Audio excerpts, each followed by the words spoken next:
It's finally here. It's finally here. The moment you all been waiting for. A good DCEU movie, right?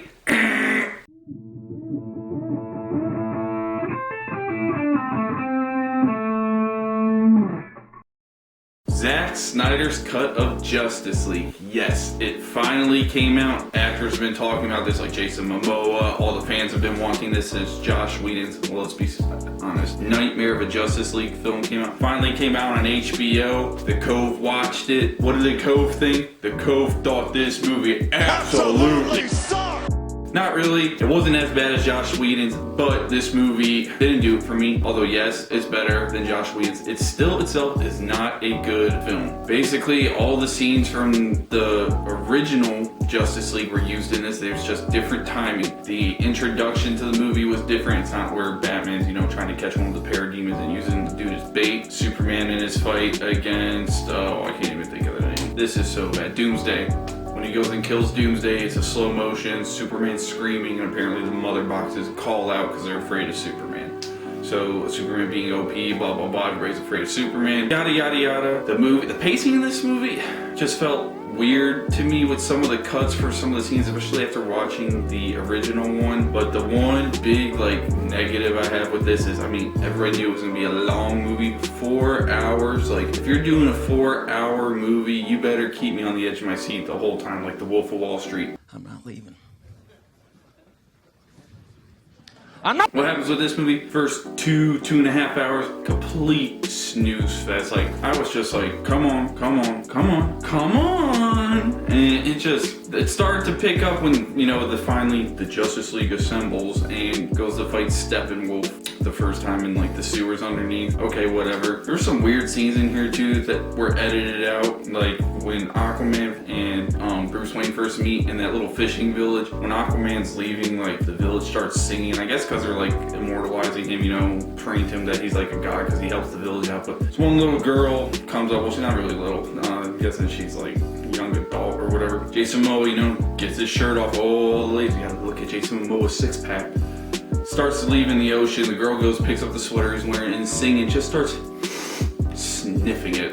That was a little weird. Don't know what that scene was for, but whatever. But as it goes on, there's a few other changes in scenes, few little different dialogue options. There's a scene where Diana and Alfred are talking in the Batcave while Bruce is out doing something. That was kind of cool. They added a few different fight scenes from what I remember. I don't recall all the scenes from the original Justice League because that movie was garbo, and I didn't even want to watch it all the way through. I almost left the theater. But The Flash had a couple cool scenes. Cyborg definitely in this movie. Cyborg, alright, they did justice for Cyborg. That was very cool. Cyborg got most of the big important plots of the film revolve around Cyborg and his power, so that was really cool to see. We never gotten that, and it was cool just because, we were wanting a standalone film for him. We probably aren't gonna get it, I don't think, but that was cool. They changed it up. Superman gets his symbiote costume. JK, just a little Spider-Man 3 joke because he gets a black costume. So Marvel fanboys, don't come at me, it's just a joke. But he gets it. Superman shows up to fight Steppenwolf. Steppenwolf just gets obliterated, which is pretty cool. That's the most ruthless I've seen Superman in any of these films, so that was kind of cool. Henry Cavill did a good job like usual. But the one big thing that they also added in these was alluding to Darkseid. Now in the original Justice League by Josh Whedon, they would make little mentions of it, and you knew Darkseid was gonna come to play later. But in this movie, it's about Steppenwolf getting these mother boxes to bring Darkseid down to Earth so he can get these this material to help him immortal. I can't remember what it's exactly called, but that was very cool. Although some of the scenes, they wait for a 4-hour movie, some of these scenes it's just Steppenwolf talking to Darkseid's right hand man, telling him what's going on. It's just, that stuff is useless. You can cut that crap out. Show some of Apocalypse maybe, what Darkseid's doing over there, whatever. I don't know. But at the end of the movie, end credits, pretty cool. They read the cast, Jared Leto as his Joker, and they did right by Jared Leto. They made this Joker a lot better in this weird dream sequence Batman's happening of Superman getting all pissed off and killing everybody, guessing Lois Lane dies somehow. You remember Flash pops up to Batman in, what was it?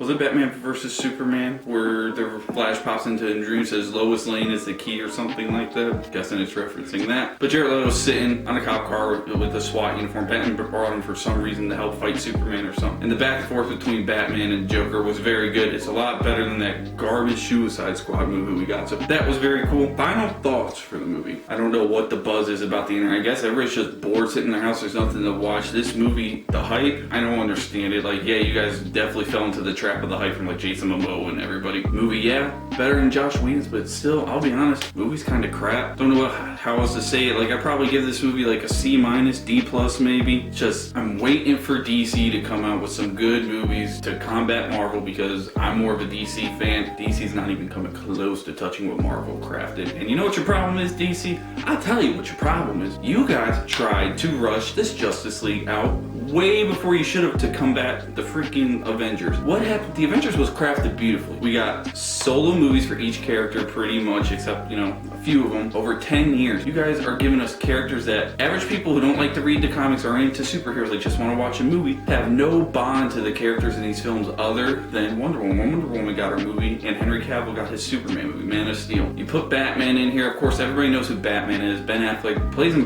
really well, does a terrific job, but there's no standalone movies. And the fact that you chose to use like middle-aged Batman, you cut out a bunch of stuff to help set up the arc for the Justice League. So you just rushed everything. That was a big mistake. Now you guys are having to play catch up, and we all know where this is going because Endgame did it. You guys are gonna end up using the time travel mechanic. I hate the time travel stuff in movies. I feel like it's lazy, leads to too many plot holes. But Flash is gonna end up, we're probably gonna have a Flashpoint movie. That could be done well, depending on who does it, if we get a good director to do it. But that's what's gonna happen, most likely. So yeah, this movie, not good, not worth the hype. If you have HBO Max, I mean, go watch it if you have 4 hours to kill. Hey, if you need 2 hours of sleep, that bad boy puts you to sleep quicker than some of the golf tournaments you can watch. Thanks for tuning in, everybody, to Code is Code. Make sure you leave a like, leave a sub. Hey, be a pal, tell a pal. We're at, I believe, 70 subscribers right now. Thank you all so much for supporting the channel. Once we hit 100 subscribers, I got a surprise for you guys. So, you want the surprise? Let's get to 100 subs, everybody. Let's grow the cove. Let's get a family up in here. Thanks. I'll be having a Falcon and Winter Soldier review coming out for you all. Just got my PS5 too. So I'll be having some gameplay videos. I'll be on Twitch streaming at Coda Cove. So, you know, stay tuned, everybody. We got some good stuff coming out for you. Thanks.